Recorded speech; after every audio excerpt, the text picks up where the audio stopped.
Мен бала күнімнен бері елестен, жын шайтаннан қорқып өстім. Әжем үнемі түнде айнаға көп қарама, қараңғыда жалғыз отырма.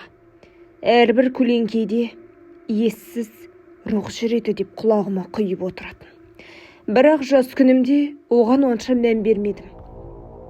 Бұл оқиға өткен жылы болды. Универге түсіп, жатақханаға тұра бастаған кезім болатын. Жатақхана есігі ғимаратта орналасқан. Қабырғалары ылғал тартып кеткен. Түнде дәлізінен шықпайтын біртүрлі сықыр мен түсініксіз дыбыстар әрдайым естілетін. Алғашында оны елемеуге тырыстым.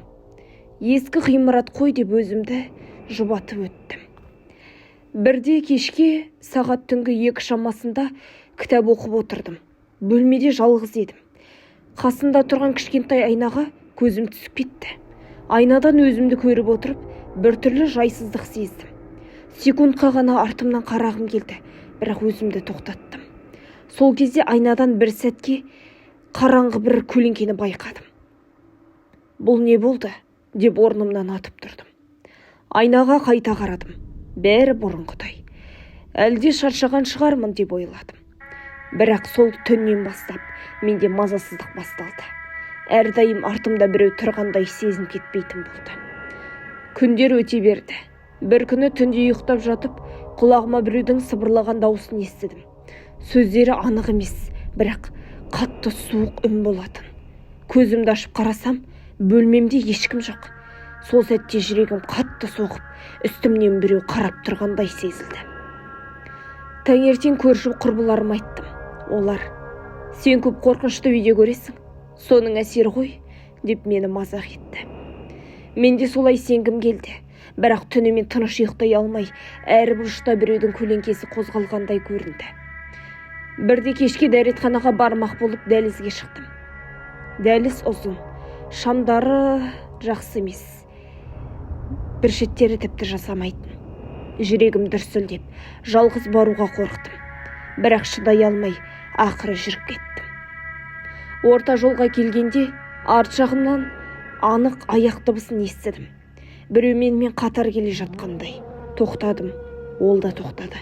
Қайда жүрдім, ол да қайда жүрді. Артыма жалт қарадым, бірақ ол жерде ешкім болмады.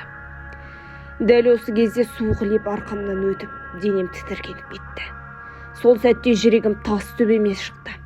Жүгіріп бөлмеме қайтып келдім. Құрбыларымның қасына жатып қана тынышталдым. Бірақ іштей білдім, бір нәрсе менің артымнан қалмай жүр. Сол түні қорқынышты түс көрдім. Түсімде менен дәл сол дәлізде біреумен тұр екем. Артымда біреу келе жатыр, бірақ бұл жолы айқын көрдім. Оның бойы ұзын, қолдары да тым ұзын, беті тіпті көрінбейді, қап-қараңғы. Ол менің иығыма қолын соза бергенде шошып оянып кеттім. Оянғанда бөлме іші қап-қараңғы. Қыздардың бәрі ұйықтап жатыр, бірақ бір түрлі дыбыс құлағыма келді. Сықырдың дыбысы. Және біреу дем алып тұрғандай. Сол сәтте қимылдауға батылым жетпей, төсекте қатып қалдым. Кенеттен айнаға көзім түсті. Бөлменің бұрышында тұрған кішкентай айнада өзімнің бейнем ғана емес, артында тұрған қараңғы силуэт көрінді. Қолым дірілдеп, жаным шығып кете жаздады. Айқайлап жібергім келді, бірақ дауысым шықпады. Сол кезде бойымды бір суық күш басып алғандай болды. Келесі күні әжемді іздеп хабарластым. Әжем ескі наным сенімдерді көп білетін. Бар жағдайды айтып бергенімде, әжем үнсіз тыңдап отырып: "Балам, сенің артыңа жын ілескен. Бұл жын адамды жалғыз қалған сәтінде мазалайды. Айнаға қарағанда ол өзінің бейнесін көрсетеді. Ешқашан айнаға ұзақ қарама, үнемі Құран оқып жүр, бөлмеңді таза ұста", деді. Әжемнің айтқанына құлақ асып, дұғаларды оқи бастадым. Алғашында бәрі тынышталғандай болды, бірақ бірнеше күннен кейін жағдай тіпті қиындап кетті. Бір түні кітап оқып отыр едім. Бөлмеде тағы да бір салқындық пайда болды. Құлағыма баяу сыбыр естілді. Бұл жолы анық түсіндім. "Артыңа қарама". Жүрегім мұздап кетті. Қолымнан кітабым түсіп кетті. Арқамнан біреу көз алмай қарап тұрғанын анық сездім, бірақ қозғалуға батылым жетпеді. Бір сәтке шыдай алмай ақырын ғана артыма бұрылып қарадым. Сол кезде көзіме қараңғыда ұзын бойлы, басы төмен иілген, қолдары жерге дейін жететін бір құбыжықты көрдім. Оның бетінде ешқандай көзде, ауызда жоқ болатын. Бірақ оның қара тесіктей боп тұрған беті мені сорып алатындай әсер қалдырды. Қатты айқайлап жібердім. Құрбыларым оянып жарықты қосты. Бірақ жарық жанған кезде әлгі құбыжық жоқ болып кетті. Қыздар мені жаман түс көріп оянған шығарсың деп жұбатты. Бірақ мен оның шын болғанына сенімді болатынмын. Содан бері күндіз бәрі қалыпты секілді өтетін. Бірақ түн болғанда, әсіресе жалғыз қалғанымда, ол жын қайтадан пайда болатын. Кейде айнадан көрінетін, кейде көлеңкеден шыға келетін.